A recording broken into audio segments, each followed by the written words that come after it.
We imagine ancient humans constantly on the edge of death, sprinting from predators, fighting over meat, surviving every second by pure instinct. That image is wrong. Researchers who studied modern hunter-gatherer societies discovered something nobody expected. Ancient humans worked far less than you do, and what they did with the rest of their time reveals something genuinely strange about human nature, which raises a fascinating question. What did ancient humans actually do all day?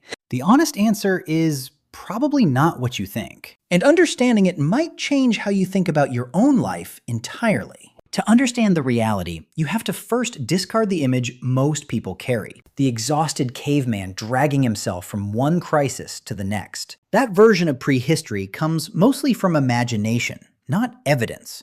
When anthropologists began studying modern hunter-gatherer societies, they found something deeply surprising. Survival was not a full-time occupation. Studies of groups like the Khoisan of southern Africa and the Hadza of Tanzania consistently found that adults spent roughly 3 to 5 hours per day on activities directly related to food. Hunting, gathering, preparing meals.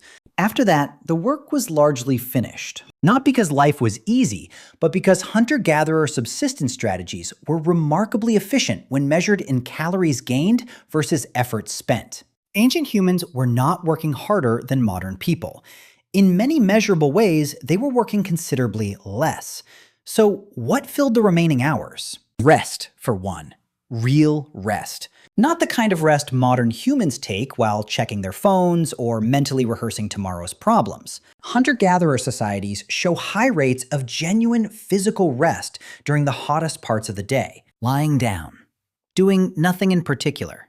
The kind of rest modern productivity culture has essentially made people feel guilty for taking. But rest was only part of it. Ancient humans were intensely social in ways that are difficult to fully appreciate today. Without written language, without books, without any stored information outside of human memory. Everything depended on the people around you.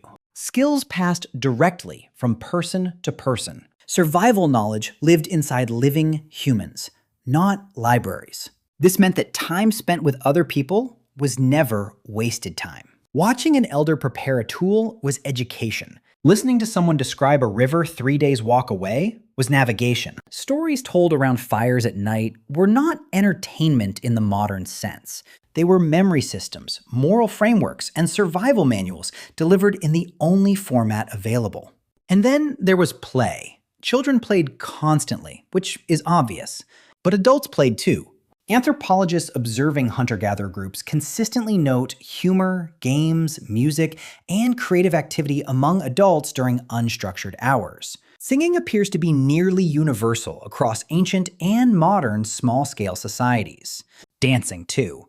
Some researchers believe communal music and rhythm may have served a function similar to language itself, synchronizing groups emotionally, building trust, reinforcing bonds between people who depended on each other for survival. This is where the story gets genuinely interesting. Because ancient humans were not simply resting between hunts, they were doing something that looks, from the outside, remarkably like what modern humans call leisure. Except it wasn't separated from life the way leisure is today. It was woven directly into it. There was no distinction between work time and personal time. Here were no weekends because there were no weeks. Time moved with the sun, the seasons, the migrations of animals, and the rhythms of the group. Ancient humans did not clock out. They simply lived. And living included everything from hunting, to sleeping, to arguing, to laughing, to sitting quietly beside someone they trusted. But here's the uncomfortable part of this story. Somewhere during the last 10,000 years, something changed. Agriculture arrived. Permanent settlements followed. Specialization, hierarchy, ownership, debt, schedules, obligation. The average working hours of humans increased dramatically as civilization became more complex.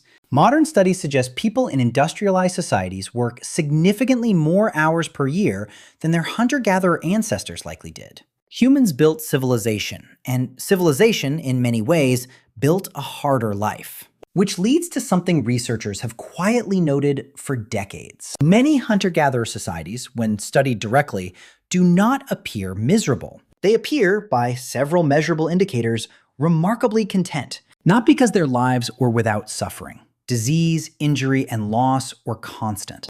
But the structure of daily life, the social richness, the genuine rest, the absence of the particular anxieties that come with complex modern existence, created something that looks strangely like what modern humans spend enormous amounts of money and energy trying to find. Balance. Not perfect balance, not romantic, idealized balance. Just a life where survival, rest, connection, and meaning were never completely separated from each other. And maybe that is what makes this story worth thinking about. Not because humans should abandon civilization, but because the restlessness so many modern people feel, the chronic exhaustion, the sense that something important is missing, even when every basic need is met. It may be something much older. A body and a brain built for a life that no longer exists, still searching for rhythms that disappeared 10,000 years ago. Still expecting time to talk, to rest, to sit beside a fire with people you trust, to do nothing in particular and feel that nothing in particular is enough. Ancient humans worked 3 to 5 hours and called it a day. And somehow, in building everything we have since, we forgot how to do that.